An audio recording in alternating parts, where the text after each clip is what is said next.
Well, Chick-fil-A CEO Cathy's letter to the American Family Association about the company's charitable giving is being labeled an apology to homophobes by Pink News. It's a news outlet for the LGBTQ community.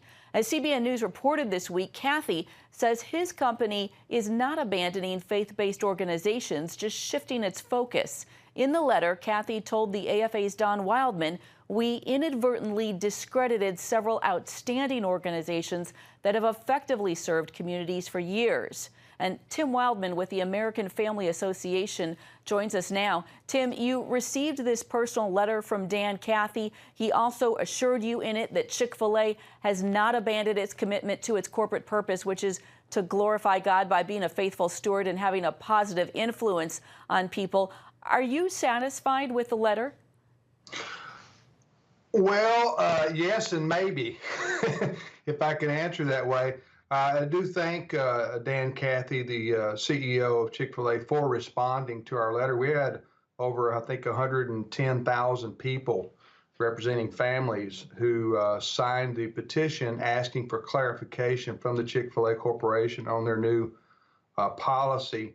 So I commend him for answering us, and also for the couple lines in the sentence that he did admit that they had made a mistake. I'm paraphrasing now, but he said we inadvertently discredited several outstanding organizations.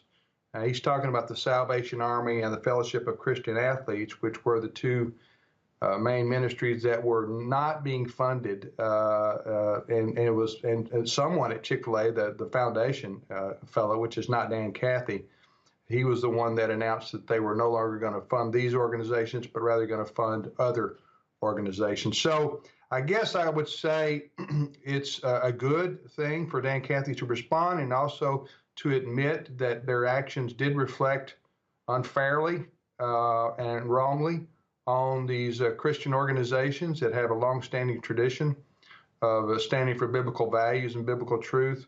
But we're going to have to monitor and wait and see what Chick-fil-A does from here forward, whether or not they're going to make a full switch, complete switch to get away from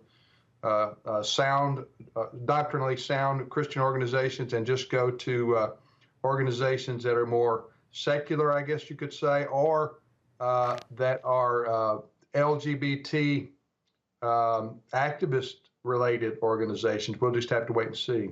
Yeah, so just briefly, and to follow up on what you were just saying, it sounds like you're really going to be looking at their giving record going forward. Is there anything else that you are hoping for from them?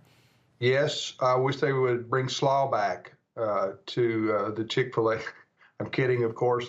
But I think that they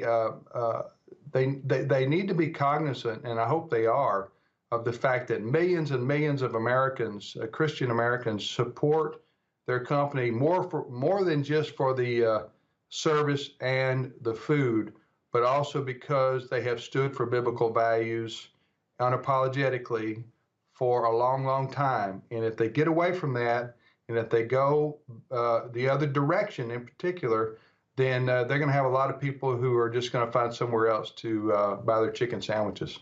All right. A lot of people keeping their eye on Chick-fil-A right now here at CBN as well. Thank you so much, Tim Wildman, for your time. Thank you.